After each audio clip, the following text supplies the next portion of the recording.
Մենք ընկերներով մի քանի տարի առաջ հիմնեցինք Գյումրի Orthopedic School նախագիծը եւ զարմանալիորեն այդ նախագիծը հաջողություն ունեցավ ոչ միայն Հայաստանի Հանրապետության տարածքում, այլ նաև Հայաստանի սահմաններից դուրս։ Սեփական փորձի վրա մենք հասկացանք, որ հնարավոր է Հայաստանում ինչ-որ քրթական բժշկական նախագծեր ստեղծել, որոնք հետաքրքիր կլինեն դրսի մասնագետների համար։ Եվ հիմա մենք որոշեցինք ընդլայնել այդ ծրագիրը ավելի լուրջ որակով, ավելի բարձր չափանիշներով։ Մեզ որպես ճարտարապետների հետաքրքիր միանավես նախաձեռնությանը ծրագիրն էր մեզ շատ հետաքրքիր, ընտրված վայրը, պատմական շենքը, միջավայրը, որ գտնվում է Գյումրի Գումարի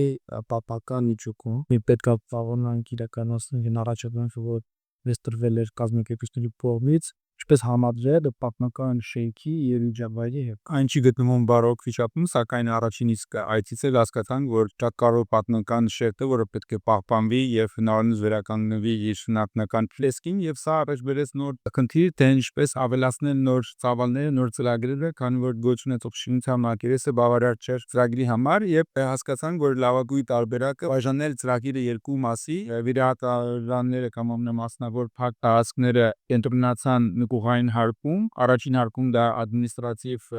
տարածքներն էին, ինչպես նաև այդ սև շենքում կենտրոնացան սրճարան, հանդիպման փոքրիկ կետեր եւ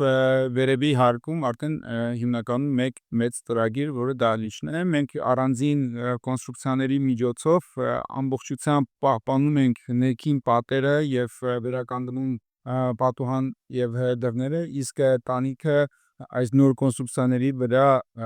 հիմնական այդ ծավալային լուծումն է, որով շենքին հաղորդում է որոշակի յուրահատկություն։ Տանիքը դարձնում ենք օգտագործելի եւ ավելի մասնավոր հենց ուսումնական կենտրոնը օգտագործողների համար, իսկ ներքին բակը մտածում ենք, որ տրինի բաց հանրության համար։ Վիրաբուժական լաբորատորիա նախագիծ ամբողջությամբ համապատասխանում է քաղաքի տրամաբանության։ Ամուսված է, որ սա կլինի եւս մեկ արդյունավետ կուրսիկ մեր քաղաքի ետնազը դարքասների համար։ Եթե մենք ուզում ենք ունենալ որակ որևիցե ասպարեզում, անպայման պետք է մարզվենք. Конечно, молодой хирург может получить мануальные навыки путем ассистирования, путем пробы и ошибок, но, на мой взгляд, самый лучший вариант – это протестить свои мануальные навыки именно на кадаверном материале, когда ошибки могут быть прощены, могут быть обучены и так далее. It is a standard of care in the world to train doctors on cadavers. Please support the Cadaver Lab in Gyumri so we can start training our doctors on cadavers to bring the medical standards to Armenia. Մենք կարող ենք եւ պետք է ունենանք Հայաստանում նման վիրաբուժական լաբորատորիա, որը շատ կբարձրացնի վիրաբուժական ծառայության ընդհանրապես Հայաստանում ցուցաբերման որակը։